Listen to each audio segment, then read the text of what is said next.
నమస్తే, నేను సునీత. కాంటెంట్ సినిమాలకి కమర్షియల్ టచ్ ఇవ్వటం ఏంటి అనేది ఈ మధ్యకాలంలో ఒక సినిమా చాలా బలంగా నిరూపించింది. బలగం. బలగం సినిమా చిన్న సినిమా, పెద్ద సినిమా అన్న తేడాని సినిమా పరిశ్రమలోనే చెరిపేసింది అనడంలో ఏమాత్రం సందేహం లేదు. సో దిల్ రాజు గారి ప్రొడక్షన్ నుంచి బలగం రావటం అండ్ మనందరం తెలుగు వాళ్ళందరం కూడా చాలా గొప్పగా ఆ సినిమా మన తెలుగు సినిమా అని చెప్పుకోవటం మనం చూసాము. దిల్ రాజు గారి ప్రొడక్షన్ నుంచి మరొక కాంటెంట్ బేస్డ్ మూవీ రాబోతోంది. అదే జనక అయితే గనక. దిల్ రాజు గారు అండ్ టీమ్ రెడీగా ఉన్నారు ఇక్కడ. జనక అయితే గనక I mean too many confusions, too many question marks, too much of creativity ఉన్నటువంటి సబ్జెక్ట్ అని అయితే అనిపించింది సార్. బేసిక్గా టైటిల్ చాలా స్ట్రాంగ్గా నమ్మింది డైరెక్టర్ సందీపే. మాకు చాలా కన్ఫ్యూజ్ ఉండేది, నాకు రీచ్ అవ్వట్లేదు సందీప్ టైటిల్ అంటే. ఎప్పటికప్పుడు తన ఇంకా అదర్ టైటిల్ చెప్పినా ఫైనల్గా దీనికే రీచ్ అయ్యాం. సో తండ్రి అయితే కనుక సింపుల్గా చెప్పింది, తండ్రి అయితే కనుక. అయితే ఏంటియా లేకపోతే అయితే ఇలా ఉంటుంది అనా? తండ్రి అయితే ఇప్పుడున్న జనరేషన్లో పెళ్లి చేసుకోవాలన్నా యూత్ భయపడుతున్నారు, వాళ్ళకు కిడ్స్ కావాలన్నా భయపడుతున్నారు. సో వై అనే దాని మీద ఈజ్ అ మెయిన్ కాన్సెప్ట్గా తీసుకున్న సినిమా. జనరలీ ఇవ సినిమాలన్నీ కూడా లైఫ్ ఎక్స్పీరియన్సెస్, లేకపోతే మన చుట్టుపక్కల జరిగితే మన ఫ్రెండ్స్ లైఫ్లో జరిగిన ఆ ఎక్స్పీరియన్సెస్ని బేస్ చేసుకొని సినిమా స్టోరీస్ అన్ని, ఎస్పెషలీ కాంటెంట్ బేస్డ్. పొరపాటున మీ చుట్టుపక్కల ఏమైనా జరిగిన స్టోరీ ఇది? మూమెంట్స్ చాలా జరిగాయండి నా లైఫ్లో, జరిగాయి, అందరిలో జరుగుతాయి ఫర్ షూర్. అట్లన్నిటిని క్యూములేట్ చేసి ఒక కథగా చేస్తాను.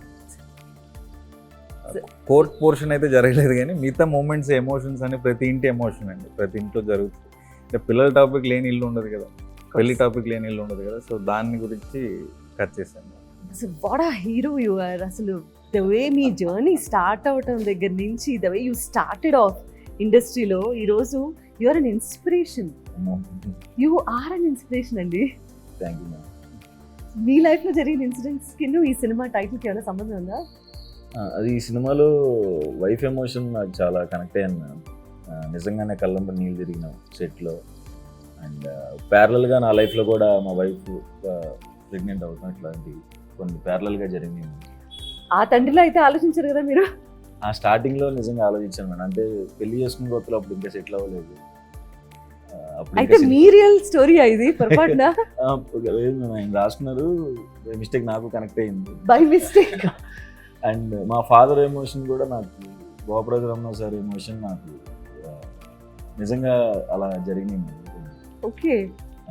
సో బాగా కనెక్ట్ అయ్యాను, చాలా చాలా ఎంజాయ్ చేస్తూ చేశాను. ఎక్కువ ఫన్ ఉంటుంది, మధ్య మధ్యలో ఎమోషనల్ పార్ట్స్ ఏవైతే ఉంటాయో అవి నేను నిజంగానే చాలా ఎమోషనల్ ఫీల్ అయిపోయి చేశాను, ఫాదర్తో అండ్ వైఫ్తో ముఖ్యంగా. యువర్ వైఫ్ ఈజ్ బెస్ట్ అనే పాట కూడా సూపర్ ట్రెండింగ్ సాంగ్ అయిపోయింది కదా. How do you feel about the song and the entire journey? So happy అండి, ఎందుకంటే as a beginner గా like being a part of Dil Raju production, being a part of a good team, I'm feeling so happy and proud to be. First ఛాన్సే ఇంత మంచి opportunity రావటం. And Telugu cinema industry, how is the industry treating you? Actually it's been like 4 years working in this industry అండి. This is my 4th movie. So feeling so happy and they like whatever the character which I have done before, this will be something very best that what I feel right now. You have a beautiful smile. Thank you. Thank you so much. She's done is very cute. అంటే పక్కింటి అబ్బాయి లాగా అనిపిస్తుంది, తెలిసిన family లాగా. Sir, Vijay బుల్గని గారు ఆయన ఒక బేబీ సినిమాతో ఎంత టాప్ లెవెల్కి వెళ్ళిపోయినటువంటి మ్యూజిక్ డైరెక్టర్. 3 songs రిలీజ్ అయ్యాయి ఇప్పటి వరకు నాకు తెలిసి. And then how many more songs? One more song is coming. Completely కథకి సంబంధించినటువంటి పాటలేనండి? మోస్ట్లీ కథలో ఉన్న సిచ్యువేషన్స్ నుంచి వెళ్ళే పాటలు. What is your take on? ఒకప్పుడు ఆల్బమ్ అనగానే మనకి 6 పాటలు 7 పాటలు సిచ్యువేషన్ ఉన్నా లేకపోయినా సరే వస్తున్నటువంటి యూనో పాటల నేపథ్యం నుంచి ఇక్కడి వరకు వస్తున్నాం మనం. సినిమాకి 2 పాటలు ఉంటే 3 పాటలు ఉంటే చాలా ఎక్కువ అనే రోజుల్లో. అంటే ఈ రోజుల్లో స్టోరీ డిమాండ్ చేస్తుంది. ఒకప్పుడు మనకు మ్యూజిక్ అనేది అంత ఇంపార్టెంట్ ఉండే, ఇప్పుడు స్టార్ హీరోలకే 4 పాటలకు వచ్చేసింది. ఎగ్జాక్ట్లీ. స్టార్ హీరో ఫిలిం అంటే ఆడియన్స్ కూడా ఈరోజు అంటే కథలో నుంచి ఏదైనా సాంగ్ వచ్చినా, లేదు స్టార్ హీరో అంటే ఎక్స్ట్రాడినరీ డ్యాన్స్ చేస్తే ఓకే, అది కూడా 3.5 minutes, ఒకప్పుడు 6 minutes 7 minutes సాంగ్ ఉండే. మెల్లిగా అందరము ఫాస్ట్ దాంట్లోకి వచ్చేసారు. ఈ మధ్యకాలంలో ఎవరన్నా సడన్ గా సూపర్ స్టార్ అయ్యారంటే అది మీరే. ఆ? ఆ. ఇప్పుడు ఆంధ్రదేశంలో తెలంగాణ రాష్ట్రంలో మాత్రమే కాదండి, తమిళనాడు వెళ్ళి మీరు అసలు ఒక 2 డైలాగులు చెప్పి ఫైట్ వేణుమా ఫైట్ వేణుమా సాంగ్ వేణుమా సాంగ్ వేణుమా సాంగ్ ఇరుక్, ఫైట్ వేణుమా ఫైట్ ఇరుక్, జనక అయితే గనక కూడా అదే స్టైల్లో ఒక్కసారి చెప్పి ఒక మంచి మీమ్ క్రియేట్ చేస్తే ఎమోషన్ వేணுமா ఎమోషన్ ఇருக்கு, ఫన్ వేணுமா ఫుల్ ఫన్ ఇருக்கு, డైలాగ్స్ వేணுமா డైలాగ్స్ ఇருக்கு, నల్ల సాంగ్ ఇருக்கு. అందరూ రిలేట్ చేసుకునేటటువంటి content, all age basic groups. అంటే ఫుల్ ఫన్గా చెప్పడం. ఈ రేపు ఆడిటోరియంలో పడ్డ తర్వాత సినిమా మేము ఎక్కువ బిలీవ్ చేస్తుంది, మోర్ దెన్ 60-70% హ్యూమర్తో ఉంటుంది, నవ్వుతూ ఉంటారు. హీరోతో క్యారెక్టర్తో పాటు వెనెల కిషోర్ గారు non stop is a friend character. బామ్మ డైలాగ్ ఉంటుంది, ఇద్దరు ఎక్కడ కలిసారంటే ఎగ్జాక్ట్లీ. ఆ ఏజ్ డిఫరెన్స్ గురించి ఎందుకు మాట్లాడాల్సి వచ్చింది? ఈ సీనియర్, ఓకే ఈయనకంటే ఆయన పెద్దాడు. ఓకే. బామ్మ అడుగుతుంది అసలు మీ ఇద్దరికి ఫ్రెండ్షిప్ ఏంట్రా అంటే అక్కడ మంచి డైలాగ్. సో అట్లా ఫుల్ హ్యూమర్ క్యారెక్టర్. వెన్నెల కిషోర్ నవ్విస్తూనే ఉంటాడు థియేటర్లో. అలాగే రాజేంద్ర ప్రసాద్ గారు, మురళీ శర్మ గారు, వాళ్ళు సీనియర్ ఆర్టిస్టులు, ప్రభాస్ సీను. సో ఫుల్ ప్యాక్డ్గా ఉండే full fun film. Every dialogue is okay, ఆ సీన్ కి యాప్ట్ గా ఉంది అండ్ ఎంగేజింగ్ గా ఉంది. Thank you. So what is your experience అండి డైలాగ్స్ రాయడంలోను, స్క్రీన్ ప్లేలోను? చాలా మంది డైరెక్టర్స్తో పనిచేశానండి, అంటే గోస్ట్గా ఉండిపోయాను వెనకాల, పేర్లు గీళ్ళు పడలేదు. ప్రాపర్గా ఫుల్ ఫ్లెడ్జ్గా ఈ సినిమాకి చేశాను అని సలార్ అండి, ప్రశాంత్ నీల్ గారు పనిచేశాను. తర్వాత అంతకుముందే ఈ కథ ఇక్కడ రాజుగారికి చెప్పి కోవిడ్ టైంలోనే ఓకే చేసుకున్నాను. తర్వాత డెవలప్ చేసుకునే ప్రాసెస్, యాక్టర్స్ కోసం ట్రై చేశాను. ఇందాక మీరు అన్నట్టు మల్టిపుల్ లాంగ్వేజ్లో చేద్దామని దగ్గర స్టార్ట్ అయింది యాక్చువల్గా. ఒకటేసారి ఎట్ టైం ఆల్ లాంగ్వేజ్లో చేద్దాం ప్లాన్ చేసాం, హిందీ, కన్నడ, తమిళ్, తెలుగు. ఓకే. యాక్చువల్ ఆ థాట్ అంటే కోవిడ్ తర్వాత మెల్లిగా డైల్యూట్ అయింది. కోవిడ్ రాకుండా ఉంటే మేబీ ఒకటేసారి 4 లాంగ్వేజ్లో ఈ స్క్రిప్ట్ చేద్దామనే థాట్. మీకు అంటే బలగం ఇచ్చినటువంటి బలంతోనూ, అది ఇచ్చినటువంటి ఇన్స్పిరేషన్తోనూ ఇలాంటి స్టోరీస్ అండ్ సబ్జెక్ట్స్ మీద ఈ కథ ముందే ఓకే చేసుకున్నాము. బట్ ఈ కథకి సుహాస్ను తీసుకురావడానికి బలగం ఇచ్చిన సక్సెస్ ఇచ్చినప్పుడే డైరెక్టర్ని పిలిచి చెప్పా, నాకెందుకో వెరీ న్యాచురల్గా ఉంటుంది, సుహాస్ని అప్రోచ్ కండి, సుహాస్తో చేద్దామని. సందీప్ సుహాస్ని పిలవడము, సుహాస్ విని ఇక్కడే నేను చేస్తాను సార్ అని ఇలాగే చేతులు కట్టుకొని నేను చేస్తాను sir. How humble he is. స్వాతిముత్యంలో కమలాసన్ గారు లాగా ఉంటాడు, చేతులు కట్టుకొని ఇలాగ, స్క్రీన్ మీద అలా కాదు. అంటే మనం ఈ సినిమా గురించి డిస్కషన్ కంటే బలగం గురించి ఎవ్రీ టైం టాపిక్ రావడానికి దెర్ ఆర్ మల్టిపుల్ రీజన్స్. అది ఒక కమర్షియల్ మూవీ అన్న టైటిల్ని మార్చేసింది.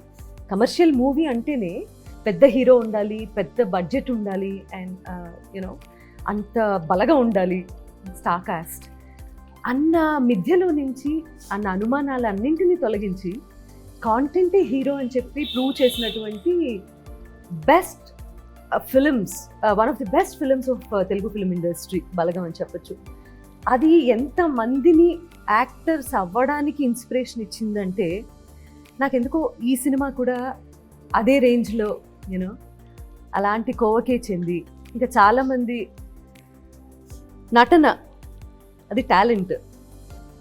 మనిషి అంటే హీరో అనగానే ఇలాంటి లక్షణాలు ఉండాలి, ఇలా కనిపించాలి, హెయిర్ స్టైల్ ఇలా ఉండాలి, ఇలా స్టైలిష్గా నడవాలి, ఇటువంటి మిథ్యలన్నింటినీ తీసి పక్కన పెట్టింది. ఓన్లీ నటన, ఎవరికైతే టాలెంట్ ఉంటుందో అది మాత్రమే బయటికి తీసుకొస్తుంది. And the way you're producing films అండి ఇలాంటివి, hats off to user. Hats off. New talent నాది ఎప్పుడు నిన్న కూడా ఎవరో ప్రెస్ మీట్లు అడిగితే అదే చెప్పింది, దిల్రాజు ప్రొడక్షన్ ఎందుకు పెట్టంటే I want encourage new talent. ఇప్పుడు దిల్రాజుగా నేను 22 years అయిపోయింది, ఐఎమ్ సమ్వేర్. బ్రాండ్గా కానీ నేను తీసిన సినిమాలు కానీ ఇప్పుడు గేమ్ చేంజర్ లాంటి పాన్ ఇండియా సినిమాలు థాట్స్ మారిపోయాయి. So Dil Raju production I want new కమ్మర్స్కి ప్లాట్ఫామ్ క్రియేట్ చేయాలనే చేసింది. సో బలగం కానీ ఇప్పుడు ఇది కానీ ఇంకోటి ఆకాశం దాటి వస్తావని కూడా ఆల్మోస్ట్ ఫినిషింగ్ స్టేజ్లో ఉంది. అందరు కొత్త వాళ్ళతో, న్యూ డైరెక్టర్స్తో. సో దీంట్లో అట్లీస్ట్ 50% సక్సెస్ అయినా ఐఎమ్ సో హ్యాపీ. సో మా ద్వారా వచ్చి సక్సెస్ అయ్యి వాళ్ళ ఇండస్ట్రీలో రేపు ఫ్యూచర్ ఉంటే వాళ్ళకి డెఫినెట్గా హ్యాపీ. మీరు ఎప్పుడు అలాగే ఉంటారా? తెలియదు ఫ్లోలో అంటే సాత్విత్యంలో కమల్ హాసన్ గారు అన్న అందుకే. అయ్యో నార్మల్గా కంఫర్టబుల్ ఇలా అయితే కొంచెం comfort. ఇది మీ క్యారెక్టరైజేషన్ కాదు కదా కాదు జనకైతే గనక. కాదు వాట్ ఈస్ యువర్ క్యారెక్టరైజేషన్? మీ ఆహార్యంలో చూడాలనిపిస్తుంది. Is this your characterization are ఇదా ఇదండి. లేకపోతే ఇదా? లేదు ఇది కూడా కాదు. సో వాట్ ఇదేంటి?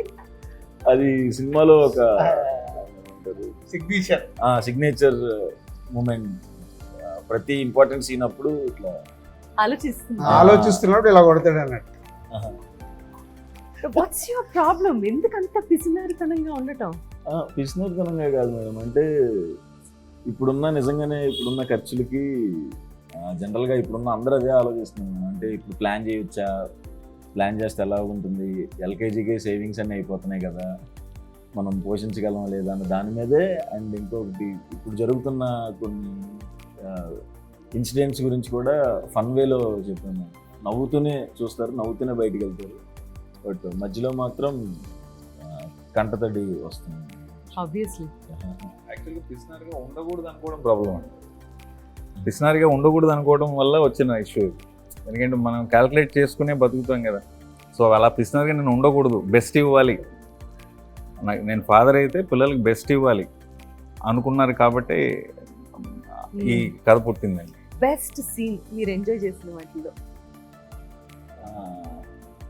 నాకును వైఫ్ క్యారెక్టర్కి మధ్యలో ఒక సీన్ ఉంటుంది సెకండ్ హాఫ్లో. వచ్చిన చాలా మంచి ఎమోషన్ మూమెంట్, నాకు చాలా ఎమోషన్ అయిపోతుంది. మా ఇద్దరి మధ్యలో ఉన్న సీన్స్ ప్రతిదీ బాగుంటుంది. అండ్ ఫాదర్తో ఇంకొక సీన్ ఉంటుంది, అది కూడా. అమ్మాయి క్యారెక్టర్ ఏంటంటే ఏది అడిగినా మా ఆయన చూసుకుంటారులే. So she is confident about husband, అంటే ఎలాంటి మూమెంట్ అయినా మా ఆయన చూసుకుంటారులే. సో అలా ఉన్నప్పుడు సెకండ్ హాఫ్లో ఒక సిచ్యువేషన్లో హస్బెండ్గా నీకేంటయ్యా మంచి వైఫ్ ఉంది ఇది అంటే, నాకేం ప్రాబ్లం సార్, నాకు ఏదైనా అవుతే మా ఆవిడే చూసుకుంటుందిలే. That is high scene. ఏ విషయం కోసం అయితే ఫైట్ చేస్తూ కోర్టుకి వెళ్ళారో అది మాత్రం it's a very sensitive point. ఎంత జాగ్రత్తగానూ హ్యాండిల్ చేయాల్సినటువంటి పాయింట్. ఇప్పుడు క్యూరియాసిటీ ఎక్కడ బిల్డ్ అవుతుంది అంటే, ఎందుకు కేసు వేసాడు ఈయన నెంబర్ 1 పాయింట్. దేని మీద ఇలా కూడా కేసు పెట్టచ్చా అనేది second point. And most important point of the movie. Middle class వాళ్ళు జనరల్గా ఏదన్నా ఒక సిచ్యువేషన్లో ఎక్స్ట్రీమిటీకి పుష్ అయితే కానీ వాళ్ళ యాక్చువల్ రూపం బయటకు తీసుకురారండి. నేను అనుకున్నప్పుడు ఏమనుకున్నానంటే, మనకి ప్రతిదానికి ఒక ప్లానింగ్ ఉంటుంది. మన ఇంటికి ఒక ప్లాన్ ఉంటుంది, జాబ్కి ఒక ప్లాన్ ఉంటుంది, గర్ల్ ఫ్రెండ్కి ఒక ప్లాన్ ఉంటుంది, మ్యారేజ్కి ఒక ప్లాన్ ఉంటుంది, మన డెత్కి కూడా ప్లాన్ ఉంటుంది. పలానా చోట నా అస్థికలు కలపండి, పలానా చోట సమాధి కట్టండి. అట్లాగే లైఫ్లో ఇంకా ఇంపార్టెంట్ ప్లానింగ్ ఫ్యామిలీ ప్లానింగ్ అంటారు కదా. సో అలాంటి స్పేస్లో ఒకటి ప్లానింగ్ ఫెయిల్ అయితే is an extreme step.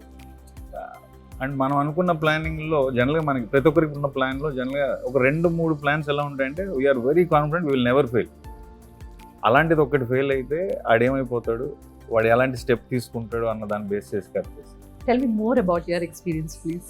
Character name is హరిత. షీఈ్ లైక్, మీరు ప్రతి ఇంట్లో నార్మల్లీ చూస్తున్న ఒక టిపికల్ వైఫ్ ఎలా ఉండిపోతుందో అలాగే ఉంది క్యారెక్టర్. వెరీ బ్యూటిఫుల్ క్యారెక్టర్ అండి. లైక్ చాలా the pure emotions, husband and wife మధ్యలో జరుగుతున్న కొన్ని లైక్ స్ట్రగుల్స్, కొన్ని like whatever they shares and everything showing in the film. So happy. What is the best part? Best part అంటే okay, court scene. I felt it's something very beautiful. ఇప్పుడు ఈ topic మీద కోర్టుకి వెళ్ళే వాళ్ళు కూడా పెరుగుతారంటారా? అందరికీ వర్తించదులే, ఆ సిచ్యువేషన్ అలా డిమాండ్ చేసింది. బట్ దీనివల్ల ఇన్స్పైర్ అయ్యి అసలు ఈ కథ చెప్పినప్పుడు కూడా నాకు బాగా ఇంకొక నచ్చింది ఏంటంటే, ఇట్లా సో మెనీ ప్రోడక్ట్స్ వాళ్ళందరూ కలిసి మార్కెటింగ్ చేస్తారు. మొన్నే నేను ఎక్కడ చూసా, సుమా గారి మీద కూడా మీరు ఇవి చేశారు మాకు నష్టపోయిందని ఒక రెవల్యూషన్. అంటే ఎనీ సెలబ్రిటీ ప్రమోట్ చేస్తారు. సో నిజంగా మిడిల్ క్లాస్ వాళ్ళకి ఓడింగ్స్ చూసి అవి చూసి కొనేస్తారు. దాంట్లో ఏదైనా ప్రోడక్ట్ కరెక్ట్గా లేనప్పుడు ఓహో ఇలా రియాక్ట్ అవ్వచ్చు అనేది జనకైతే కనుక చూసిన తర్వాత జనాలు రియాక్ట్ అవుతారేమో. ఆ సెన్సిటివ్ టాపిక్ అని నేనైతే అనుకోవట్లేదు. ప్రతి ఇంట్లో టాపికే, important. దీనికి వేరే వేరే టర్మ్స్ ఇచ్చారు. ఇప్పుడు మనం ఒక గ్రూప్లో ఇంటర్వ్యూలో ఉన్నాం కాబట్టి సెన్సిటివ్ అంటున్నాను. ఇళ్లలో పేరెంట్స్ వచ్చి పిల్లలకి పెళ్ళైన తర్వాత గుడ్ న్యూస్ ఉందా అని అడుగుతారు. అది సెన్సిటివే కదా. మరి ఏమయ్యాను అనుకుంటున్నావా లేదా అంటారు. పెళ్లి అనగానే ఆ ఎక్స్పెక్టేషన్ తో పెళ్లి చేసుకున్నట్టు. అప్పుడు అది సెన్సిటివ్ కాదు కదా, అసలు కాదు. ప్రతి ఇంటి డిస్కషనే కదా. సో సెన్సిటివ్ కాదని నా ఫీలింగ్. వెరీ వెరీ కాకూడదని కాదని కూడా. జనరేషన్లో నిజంగా ఒక 20 years బ్యాక్ గవర్నమెంట్ ఒక పబ్లిసిటీ స్టార్ట్ చేసింది. ఒకళ్ళు ఇద్దరు ముద్దు అని ఒక నిరోధుని తీసుకొచ్చి పబ్లిసిటీ స్టార్ట్ చేసింది. అవును. సో అప్పుడు అందరికీ అది చదవాలన్నా చెయ్యాలన్నా ఏంటా అక్కడ అందంగా వాళ్ళు ఏం చెప్పారు, ఒకరు హద్దు ఇద్దరు ముద్ద. ఒకరు ముద్దు, ఇద్దరు ముద్దు, అంతకుమించి వద్దు. సో ఒక ట్యాగ్ లైన్ మెల్లిగా ఏమైంది అంటే ఒక అలవాటు. సో ఇది కూడా అంతే, సినిమా చూసినప్పుడు లోపలికి వెళ్ళే వరకు ఇలాంటిది ఏదైనా ఫీలింగ్ ఉన్నా వన్స్ దే వాచ్ ఫిలిం ఇది మర్చిపోతారు. మర్చిపోయి ఆ హ్యూమర్లో దాంట్లో ఓహో భలే చెప్పారు అంటే మేము ఇప్పటివరకు ఒక 4 షోస్ వేసాం. ఆ షోస్లో వచ్చిన రియాక్షన్ని బట్టి, అందుకే ఎస్పెషల్ నేను ఒక ఫ్యామిలీకి కూడా షో ఇప్పించాను, వాళ్ళ రియాక్షన్స్ కూడా చూద్దామని. అంటే young people they are open, ఈరోజు అన్నీ మాట్లాడుకునే స్టేజ్లో ఉన్నారు. అదే కొంచెం అమ్మమ్మలు, అందుకే బామ్మ క్యారెక్టర్ పెట్టి మ్యాక్సిమం ఆయన ట్రై చేసింది. ట్రైలర్లో కూడా చేసింది. అసలు ఇంతమంది పిల్లల్ని ఎలాగనే అంటే అప్పుడు మాకు పని ఉండేది కాదులే. సో లైటర్ వే అలా ఇంటే ఇప్పుడు అది ఏంటి ఇలా బామ్మని ఇలా అనేసాడు అనేది కూడా ఆలోచించవచ్చు. కానీ లైటర్ వేలో ట్రీట్ చేయడం వల్ల సినిమా అంతా అలాగే ఉంటుంది లైటర్ వేలో, కాబట్టి పెద్ద కష్టం అనిపించదు. సినిమా చూస్తే కేస్ అనేది లేదా మీరు అంటున్న సెన్సిటివ్ మ్యాటర్ అనేది ఐసింగ్ ఆన్ ద కేక్ అండి. అండర్లైన్గా మాట్లాడుతున్న ఎమోషన్ ఒక తల్లిదండ్రుల ఎమోషన్ మాట్లాడుతుంది. That is prime point. దాన్ని ఒక అవుట్ ఆఫ్ ద బాక్స్ ఐడియాగా తీసుకున్నాం, కానీ main soul of the film is talking about parents emotion, parenting emotion. కనటం ఈజీ, పెంచడం వెనకాల ఎంత కష్టం ఉంది, why do we think about it 100 times అనేది main topic of not the case. What are the main points we can discuss? Current generation, their mentality. మన ఇళ్ళల్లో మనం ఇందాక నుంచి మాట్లాడుకుంటున్న టాపికే. మనం పెళ్ళి చేసుకొని ఇల్లు ఉండదు, పెళ్ళి అనుకోని వాళ్ళు కానీ, లవ్ చేయకూడదు అనుకున్న వాళ్ళు కానీ ఎవరు ఉండరు కదా జనరల్గా, అబ్బాయిలైనా అమ్మాయిలైనా. ఏమోనండి, మారిపోతాం కదా. We never know. No, however liberated we think we are, end of the day you need a companion in whatever way you want. Companionship kuda is a calculation. Correct. They are also adopting children. Correct. Adopting children again comes back to the same calculation. Me own kid anukunna comes back to the same topic. So ఇది ప్రతి ఇంటి కదా, మనందరి కదా, మన కదా అని నేను అనుకుంటున్నాను. చాలా సరదాగా మీరు ఆ పాత్రలతో మీరు కూడా ఇంటరాక్ట్ అవుతూ సినిమా చూస్తారు, నవ్వుకుంటారని నేను అనుకుంటున్నాను. నేను ఒక మూవీ చూసిన దాంట్లో ఒక 93 years old లేడీ, 93 అంట, అలా మాట్లాడిన చూసి త్రోట్ ఫిలిం ఎంజాయ్ చేసి ఎంత బాగా రియాక్ట్ అయిందో. అంటే మా ఎన్ని జనరేషన్లు చూసుంటుంది 93 years అంటే. సో రియాక్ట్ ఎంత బాగా నవ్వించారు మమ్మల్ని, మాకు ఎక్కడ ఏమనిపించకుండా ఎంత బాగా. ఇప్పుడు యూత్ అందరూ ఏదైతే ఎక్కువ పర్సంటేజ్ ఆ పిల్లలొద్దు అనుకునే వాళ్ళు చూస్తే ఎంత కనెక్ట్ అవుతారు. So money. అలాగే మళ్ళీ ఒక సాఫ్ట్వేర్ వాళ్ళకి యూత్ బ్యాచ్కి ఒక షో వేసాం, వాళ్ళు అయితే చాలా కనెక్ట్ అయ్యారు. They are is enjoyed lot. ఇట్లా ఫ్యామిలీ క్రౌడ్, యూత్ అందరు మిక్స్డ్గా చేసి షోస్ వేసాం. కుటుంబ నేపథ్యంతో యూత్ని అట్రాక్ట్ చేయటం అనేది చాలా పెద్ద విషయం. అది చాలా రేర్గా జరుగుతుంది. అంటే కథలో బలం ఉండి ఇలా హ్యూమరస్గా చెప్తే తప్పించి యూత్ కూడా అట్రాక్ట్ అయ్యి సినిమా థియేటర్కి రావటం అనేది జరిగే పని కాదు. సో ఈ రెండు బ్యాలెన్స్డ్గా క్యాలిక్యులేటెడ్గా బాగా చేశారు అనుకోవచ్చు. క్యాల్కులేషన్ ఏం లేదండి, బట్ నేను కూడా మిడిల్ క్లాస్ ఫ్యామిలీ నుంచి వచ్చినవాడిని. మా నాన్న రైల్వే ఎంప్లాయీ, నేను గవర్నమెంట్ స్కూల్లోనే చదువుకున్నాను. సో మా ఎమోషన్స్ అన్నీ కూడా చాలా రూటెడ్ ఎమోషన్సే ఉంటాయి. సో నేను ఏదైనా ఎమోషన్ ఫీల్ అవ్వానంటే ఒక సగటు మనిషి అలాగే ఫీల్ అవుతుంటే నేను గట్టిగా నమ్ముతానండి. అలాగే రాజుగారు కూడా కనెక్ట్. రాజుగారు బ్యాక్గ్రౌండ్ తీసుకుంటే ఆయన స్టార్టింగ్ డేస్లో పడిన స్ట్రగుల్ ఎలిమెంట్స్ కానీ ఆయన కూడా చాలా విషయాలు కనెక్ట్ అయ్యి మనకి చెప్పారు. ఇప్పుడు నాయనమ్మ క్యారెక్టర్ గురించి ఎందుకు అలా మాట్లాడుతున్నారంటే సినిమా చూసి ఇంకా ఎక్కువ లవ్ చేస్తారు. సో ప్రతి పాత్ర మన ఇంట్లో మన బంధువులు మన పక్కింట్లోనూ జరిగినట్టుగానే ట్రీట్ చేశానని నేను అనుకుంటున్నాను. I can feel something, I'm sure most of the people will feel the same. నేనే ఊడిపడలేదు పైన నుంచి.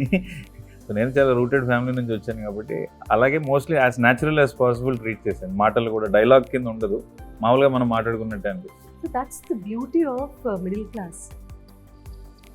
క్లాస్ ఫ్యామిలీ బ్యాక్గ్రౌండ్ అనగానే అసలు జీవితం అంటే ఏంటో బాగా తెలుస్తుంది. అందులో నుంచే కష్టాలని కూడా హ్యూమర్గా మనం మాట్లాడుకుంటాం ఇంట్లో. జనరల్లీ ఒక కష్టం ఏదైనా వచ్చినప్పుడు అది సాల్వ్ చేయలేనప్పుడు middle class family, I'm from middle class of course, so ఆ బ్యాక్గ్రౌండ్ ఉన్న వాళ్ళు మాత్రమే ప్రతిదీ హ్యూమరస్ వేలో తీసుకొని దాన్ని సాల్వ్ చేసుకునే శక్తి కూడా తెచ్చుకుంటారు ఈక్వల్గా. సో ప్రాబబ్లీ సినిమా I can see the success already అండి. థ్యాంక్ యూ, హార్టీ కంగ్రాచులేషన్స్ ముందుగానే. Thank you. This film is a good film. So definitely ఫ్యామిలీతో కూడా అందరు చూసి ఎంజాయ్ చేసే ఫిలిం. దే విల్ ఎంజాయ్ సినిమా చూసేటప్పుడు. 60-70% నవ్వుతూనే ఉంటారు త్రూఅవుట్ సినిమా. ఈజ్ 2 hours 15, 2 hours 20 minutes డ్యూరేషన్లో. So they will laugh. And already ఒక సాంగ్ సూపర్ హిట్ అయింది, నా నా ఫేవరెట్ ఫేవరెట్ పెళ్ళాం. అంటే అది ఇప్పటి వరకు ఒక వైఫ్ని పొగుడుతూ ఒక కాన్సెప్ట్తో డైరెక్టర్ అనుకొని చేయించింది అది, నా ఫేవరెట్ పెళ్ళాం అనేది. సో ఇప్పుడు అది ట్రెండ్ అయింది, రీల్స్ చేస్తున్నారు. జనక అయితే గనక మిడిల్ క్లాస్కి సంబంధించిన, ఐ మీన్ ఇంతసేపు మాట్లాడుకున్న తర్వాత నాకు అర్థమైంది ఏంటంటే చాలా ఎలిమెంట్స్ ఉన్నాయి, హైలైట్ అయ్యేటటువంటి ఎలిమెంట్స్ చాలా ఉన్నాయి సినిమాలో. ఒక మిడిల్ క్లాస్ కథాంశంతో ఒక మిడిల్ క్లాస్ కుర్రాడి జీవితానికి సంబంధించి ఎనీ ఎక్స్టెంట్కి వెళ్ళిపోగలడు అని చెప్పేటటువంటి సినిమా. ఒక ఫ్రస్ట్రేషన్ వస్తే చాలు, he'll go to any extent. Condom company మీద కూడా కేసు వేయగలిగేంత ఫ్రస్ట్రేషన్ తెచ్చుకొని, సో ఏం చేశాడు, గెలిచాడా లేదా, ఫైనల్గా ఏం జరిగింది అనేది మాత్రం సినిమా చూసిన తర్వాతే అర్థమవుతుంది. సినిమా సూపర్ డూపర్ సక్సెస్ అవుతుంది అనడంలో సందేహం లేదండి. Congratulations once again. నాకు చూపించకపోయినా నా బెస్ట్ విషెస్. ఇదో లూపు. రాజ్ గారు కంగ్రాచులేషన్స్ అండి for all the success. Thank you. You being a star producer, చిన్న సినిమా పెద్ద సినిమా ప్రతి సినిమాకి ఒకేలా కష్టపడతారు, ఒకేలా ఆలోచిస్తారు, ఒకేలాంటి రిజల్ట్ కోరుకుంటారు. మీలాంటి వాళ్ళ ఇండస్ట్రీకి చాలా చాలా అవసరం. అండ్ అందరం బాగున్నాము అంటే మీలాంటి వాళ్ళు ఉండబట్టే. After 28 years we're doing like this. Pelli Pandiri సినిమాకి అప్పుడు ఐఎమ్ డిస్ట్రిబ్యూటర్. ఆ తర్వాత మళ్ళీ ఇంకోటి చేసాం మణిరత్నం గారిది, అమృత ఓకే బంగారం. ఓకే బంగారం. ఓకే బంగారం చేసాం. రెహమాన్ గారు మణిరత్నం గారు వచ్చినప్పుడు రెహమాన్ గారు ఆ ఇంటర్వ్యూ తర్వాత నా చేత పాడించారు. Credit goes to him. Okay Bangaram తర్వాత థర్డ్. యాక్చువల్లీ ఆయన ట్రావెల్ స్టార్ట్ అయిన సినిమా ఏదైతే ఉందో దిల్, రాజు గారు దిల్ సినిమా తర్వాతే కదా I dub for that heroine. So అప్పటి నుంచి I know him very well. ఎంత కష్టపడి ఎలా పైకి వచ్చారో తెలుసు, అండ్ ఎంత ప్యాషనేట్ ప్రొడ్యూసరో తెలుసు. అలాంటి ప్యాషనేట్ డైరెక్టర్ ఇంకొక టెక్నీషియన్ని మనం ఇండస్ట్రీలో చూస్తున్నాం. అలాంటి passionate heroine. Thank you so much for your time అండి. Thanks for giving me this opportunity. Thank you. దేనికో మీరు మీ టైం తీసుకుని ఇంటర్వ్యూ చేయడం. నేను Gulabi songs have been non stop. నిన్న నా ఫ్రెండ్ యానివర్సరీ ఉంటూ నిన్న కూడా ఆ పాట పెట్టుకుని పాడారు, కేక్ కట్ చేసుకుని. నెవర్ ఎండింగ్ అండి, it will stay for long, timeless. Gulabi is a magical song. Thank you for those songs. ఆ సాంగ్ ఈ వేళలో నీవు అబ్బబ్బ కొన్ని అంతే. ఇంకా మా కాలేజ్ అమ్మాయిలందరూ ఇలా పాడటానికి ట్రై చేసేవాళ్ళు మేడం, పాపం ఏది కాదు. వాళ్ళలో ఎవరో ఒకళ్ళు వాళ్ళ పాటతో మిమ్మల్ని ఇంట్రెస్ట్ చేయలేదా? మా వైఫ్ చేసిన డిగ్రీ క్లాస్మేట్. వండర్ఫుల్. మీరంటే చాలా ఇష్టం మేడం, మీ వాయిస్ అంటే చాలా ఇష్టం. ఇప్పుడు మనం ఫ్యామిలీ కదా, వీఆర్ ఫ్యామిలీ. మీరు మేము ఒక కుటుంబానికి చెందిన, మాకెందుకు వీళ్ళ షో వీళ్ళకి వేసాము వాళ్ళకి వేసాము. ప్రాబ్లం ఏంటంటే ఇక్కడ రామ్ ఆల్రెడీ చూసేసాడు. నేను ఎందుకు చూడలేదు?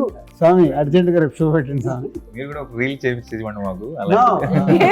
బలగం అప్పుడు రామ్తో పాటు సునీత గారు కూడా వచ్చి యావిడ్లో సినిమా చూసి దే గివెన్ ఫీడ్బ్యాక్. కాలర్ ఎగరేసుకొని ఆ రోజు చెప్పాము. ఫ్రెష్ వాళ్ళకి ఏం తెలియకుండా చూసారు. నేను ఆ బ్లాక్ కొంచెం తగ్గినట్టుంది, అది కూడా టైట్ చేద్దామని మీరు చెప్పిన తర్వాత సెకండ్ హాఫ్ ఇంకొంచెం టైట్ చేశాను.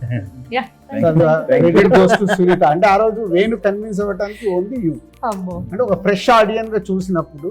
అండ్ అది తెలంగాణ సినిమా అనే ఒక దాంట్లో ఉంటే షీస్ ఫ్రమ్ ఆంధ్ర. అసలు తెలంగాణ ఆంధ్ర కాదు, ప్రతి Everyone's ఫ్యామిలీ తెలుగు వాళ్ళ ఎమోషన్ అని she's connected. Thank you sir so much. నాకే అవార్డు వచ్చిన ఫీలింగ్ వచ్చింది నాకు. నిజం, ఇలాంటి టైంలో మాట్లాడుకోగలుగుతాం, అప్పుడు అవకాశం లేదు. I wish us all the best Thank you. because I also feel I'm part of this. Sure. Thank you. So thank you so much for your wonderful time. Wish you all the best thank అండి. You, thank you. Janaka Aithe Kanuka 12th October చక్కగా లక్షణంగా పండగ పూట release అవబోతోంది. అత్యద్భుతమైన cinema కాబోతోంది. కుటుంబ సమేతంగా చూస్తూ బోలెడన్ని నవ్వులు పూయించేటటువంటి సినిమా కాబట్టి కుటుంబ సమేతంగా మీరు అందరూ థియేటర్స్కి వెళ్ళి సినిమా చూసి మీ రివ్యూస్ తెలియజేయాల్సిందిగా కోరుతున్నాను. I meet you in the theatres. Thank you very much. మీ అందరికీ మరోసారి దసరా శుభాకాంక్షలు మా జనక అయితే కనుక టీం నుంచి. Thank you.